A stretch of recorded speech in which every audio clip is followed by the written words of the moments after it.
And good morning. It is 7:47 a.m., and we're back here on KFYO Mornings with Dave King and Matt Martin. And as we have promised you earlier today, in the studio, live and direct, is Tibor Nagy. Good morning, Tibor. Good morning. It's great to be back with you guys. Oh, it's great. Always great to have you. Was one of our all-time favorite guests. And, of course, tell us your title. I'm retired from Texas Tech. I'm on the board of the American Academy of Diplomacy, and we'll see how the process in Washington works out because I may be going back to work there. Yeah, that's about all you can say. That's all I can say. Go back to work with the State Department, I guess, in Washington. Yeah, I can't comment on the rumors, but if you do a Google search on Tibor Nagy with Assistant Secretary of State, you'll get a rumor. You'll get a rumor. Okay. The rumors are out there. The rumor mill is going. What a deal! And we know this guy. We got his phone number for now. But it's great to to be back in Lubbock. I didn't know how much I missed the wind. Yeah. I bet you change your phone when you get to Washington. You change your phone. No, I've kept it for a long time. Okay. Well, we've got so much to talk about. Right off the bat, I made comment that it sounds like that in this war, or this trade war that we are undertaking apparently with China, it seems like China has blinked. I don't think so. We'll see because President Xi, they're having this economic conference now that they do every year, and he uses that conference to talk about China's economic policy. He has said some nice things that they're going to do this, they're going to do that. Let's see what action they actually take, because they've played this game before. They have this strategy to become the world leader in cutting-edge technology, and I'm not sure they're going to back off from that. And they want to do it by stealing other people's technology. Oh, absolutely.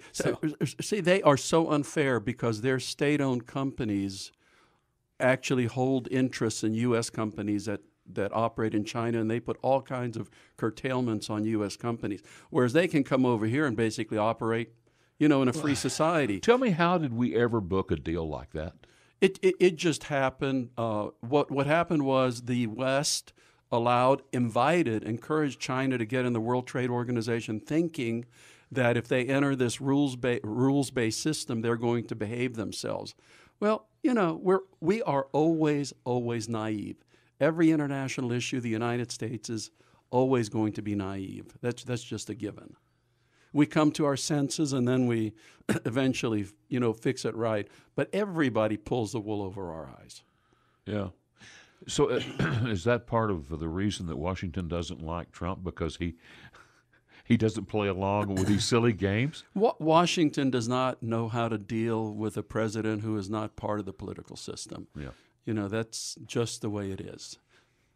So, I think you're right. We'll see how it goes. So how do you think this trade situation is eventually going to work out with China? Excuse me. I'm not exactly sure. Hopefully, the Chinese will realize that this administration is a lot more serious than previous administrations were. My only fear is that as long as the American people support at least the concept of a fair trade deal with China, then the administration will hang in there.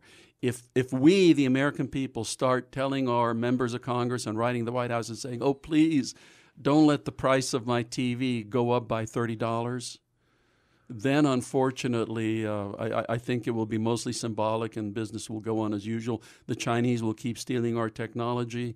And at the end of the day, by 2030, 2050, the Chinese will be the world leaders in robotics and artificial intelligence and in other industries like that. They have made huge technological leaps, huge. And it's based almost entirely on stolen technology. Yeah, and of course that's they've got so many people. It's a long way to go from where they started. Yeah, and they have a unified market. Their government makes decisions. It's not like us. It is just inherently unfair. It's like playing soccer on the field where one end of the field is, at a 30-degree angle, and that's where you're trying to score a goal against. So do you think they're looking at the United States and thinking if we can just wait out Donald Trump, that somebody else will get in and we're not going to Yeah, exactly. What they're going to do is they're going to just try to diffuse the situation, say nice things, maybe throw a few bones. And then they are very smart because they're going to target congressional districts based on where we're exporting to China. For example, soybean growing, dairy, other agricultural products. So I hope that the American government is as sophisticated as they are in being able to stand up to them. They're not, because the senators are already calling Donald Trump, telling him to back down.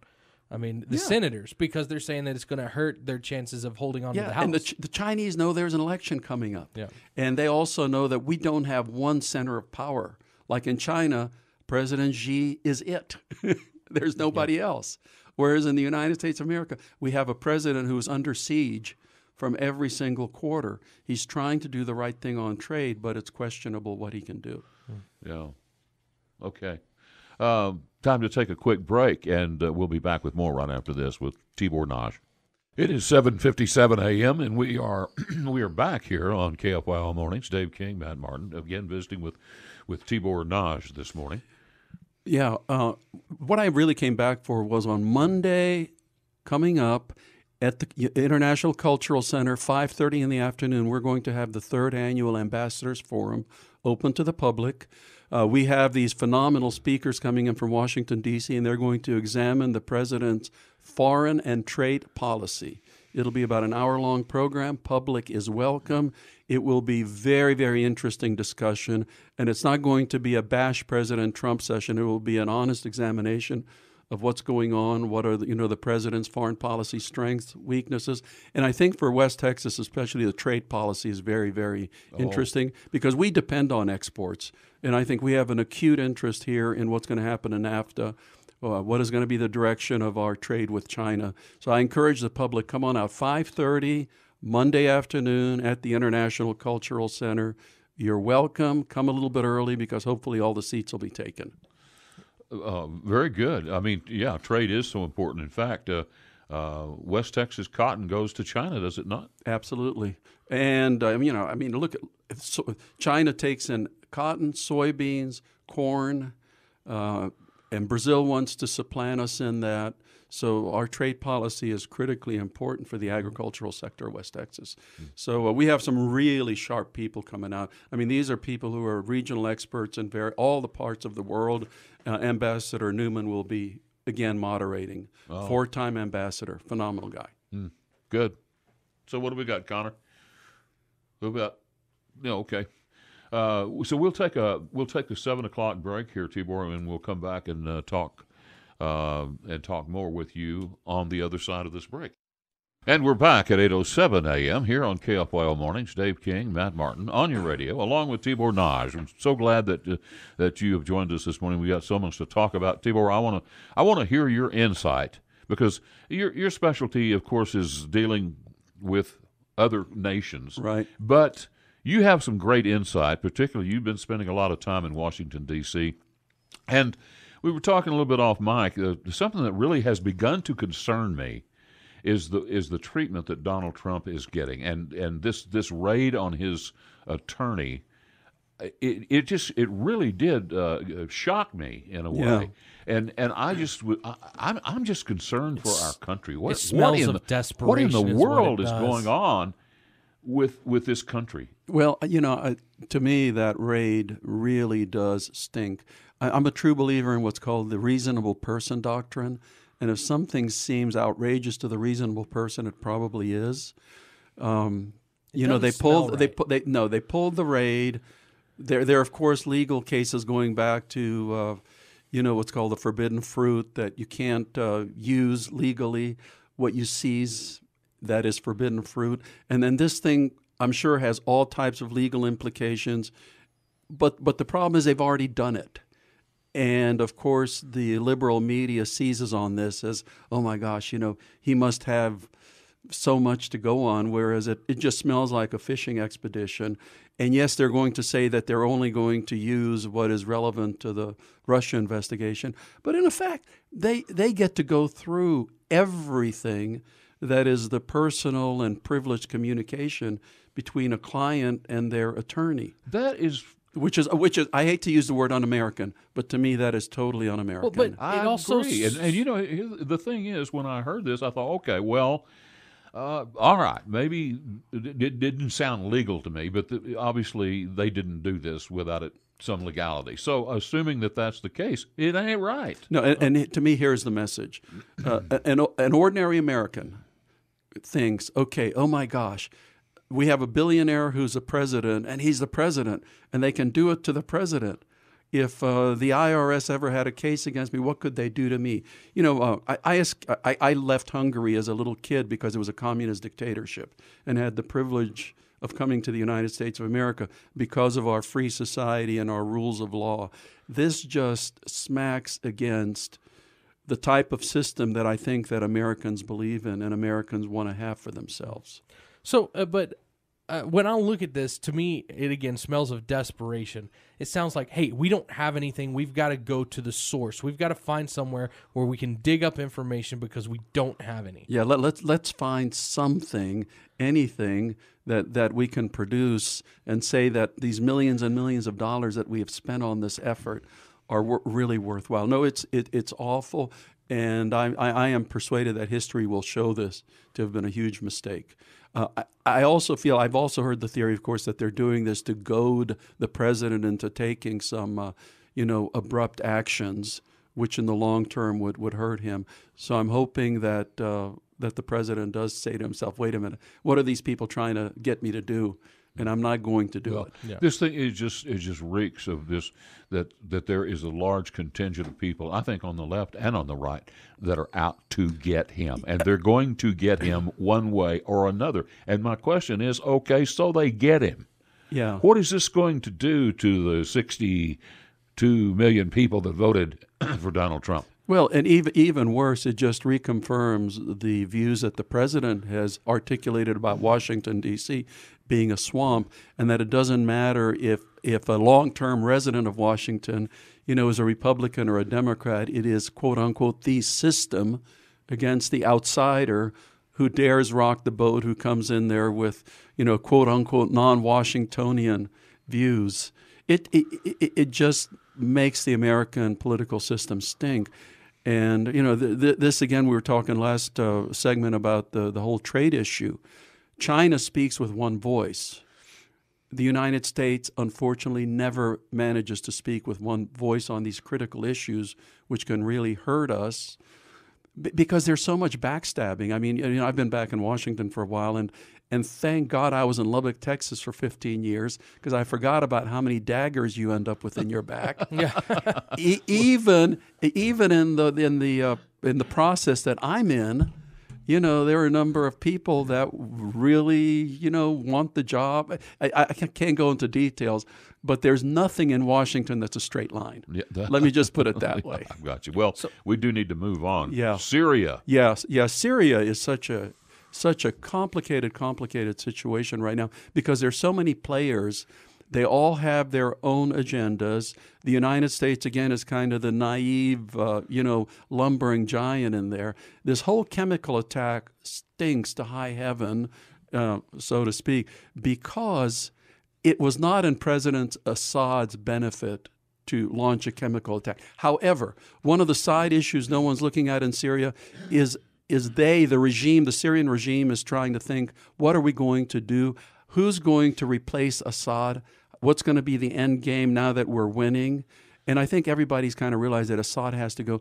If I was some Syrian general in command of chemical weapons, I wanted to find a way to really discredit President Assad, this is one way to do it. You launch, some chemical canisters. Of course, the government is the only entity that could have done it, and all the fingers will end up pointing at President Assad. The United States will do something. The United States and Western partners will do something. The Russians, I'm sure, are also, they won't say it, they are livid mad about this chemical attack because it does not serve their interests. Well, wouldn't it be in the Russian interest to come out and say something like that and say, okay, yes, this happened. It was not us. Because they're coming out saying it didn't happen when the evidence pretty much proves that it did. But remember, you're dealing with the KGB. I understand. You're not dealing with people that think like us. You're dealing with the KGB that tends to be extremely secretive. They're a true believer in the big lie. But that I all think they it's have going to to hurt them in the long run. absolutely. Don't believe your lying eyes. Absolutely, yeah, absolutely. It just so fits in with, in my view, of this conspiratorial narrative that the Syrian generals want to get rid of Assad. This is one way to do it. And then, of course, unfortunately, we again fall into the trap of announcing ahead of time what we're going to do. Winston Churchill had a phenomenal statement when he says, it never hurts to shut up. Mm-hmm. And this is one of those things. If we're going to launch the missiles, launch the missiles. Work it out with the French, work it out with the Brits. Launch the missiles. Don't announce what you're going to do, because then you're trapped. Just like President Obama with his famous red line that didn't amount to anything. You don't say it, you just do it. Yeah, and with that, we've what Donald Trump said yesterday about launching those missiles, it caught me as almost funny, but it's not really funny at all, because it was one of those things that me and Chad were talking about. That was one of the stupidest things that he's ever tweeted. Well, it did make a lot of sense. It didn't actually make it all over the news the way some other stuff. I guess they just expected it to happen. But they talk about the fact that he's going to do it and stuff. But that was just not a smart thing to tweet. I know it's almost like saying, well, this is what I'm going to do at 3 o'clock in the morning. I'm going to launch 60 missiles. And of course, the other thing we need to remember is the Russians have been using Syria to test their newer weapons. So for the Russians, it's almost an opportunity to say, oh, good, the Americans are going to launch cruise missiles. So let's test our anti-missile systems and see how many of them we can bring down. Russians don't have that many airplanes in Syria to begin with. And again, the U.S. has to figure out, there are 3 possible strategies here, that we would accomplish. Let's get into those after the break, okay? Sure. We'll take a quick break and be right back. And we're back at 8:21, and we want to move right back to our guest, Tibor Nagy, and salvage every minute that we can. Okay, yeah, 3 things, 3 possible outcomes in Syria. 1 is symbolic response. 2, destroy the facilities that make chemical or have chemical weapons. Or 3, destroy their ability to deliver them. We need to decide which of those. Each of those, the symbolic is the easy one, but the others carry the risks of us actually hurting, killing Russians and Iranians. So we have to think that out very carefully. And, so we'll leave it at that and see where that goes. And then I want to remind our listeners, Monday, 5:30 in the afternoon, International Cultural Center, we have the 3rd Annual Ambassadors Forum, where we have this phenomenal group of ambassadors coming out of the American Academy of Diplomacy who will be discussing the president's foreign and trade policy, and these folks are experts. Audience participation and questions will be welcome. So please come out 5:30. Yeah, I mean, if you've ever wanted to ask an ambassador a question, now's the time. Absolutely. Let's hit this text message this morning from the 502 where we're talking about President Trump and the raid on his lawyer's office, etc.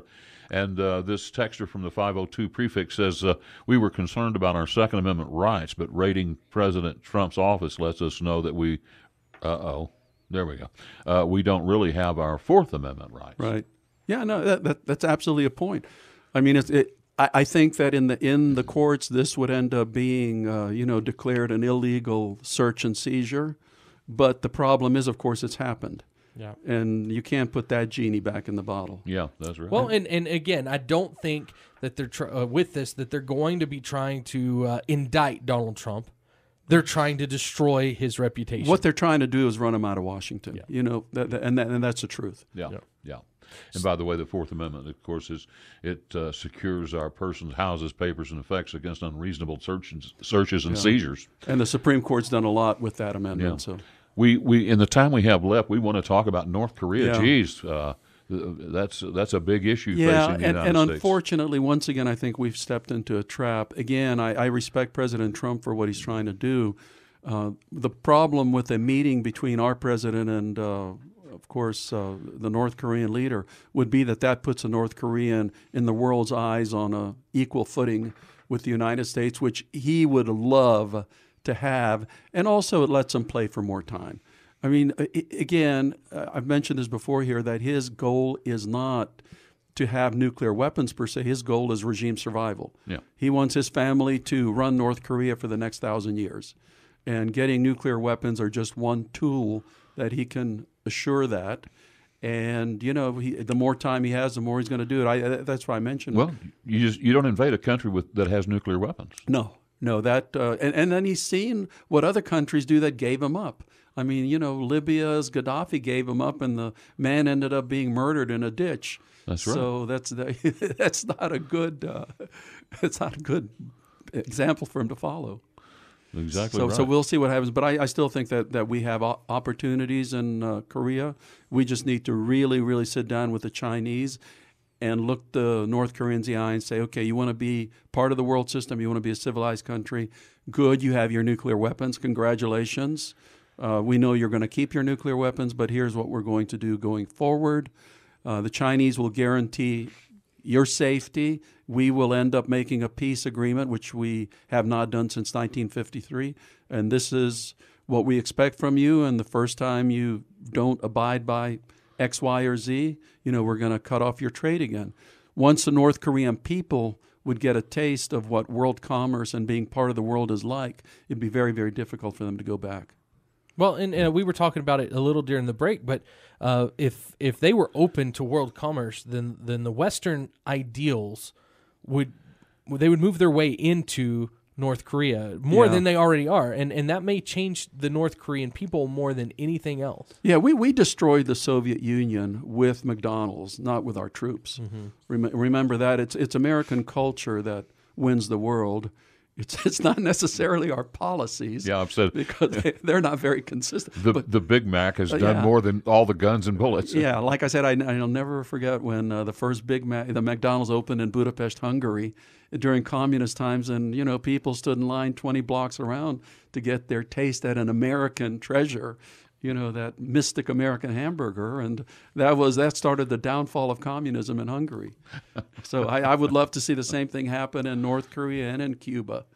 Yeah, and it's hard to walk a block in China without running into a KFC and any number of American franchises. So what's up with Cuba? What is that?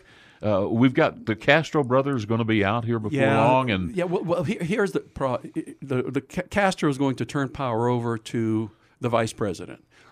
It doesn't matter who the person is that he's turning power over to. The military run Cuba, and the military have their hands in Cuba's leading economic indicators. They run the tourism sector.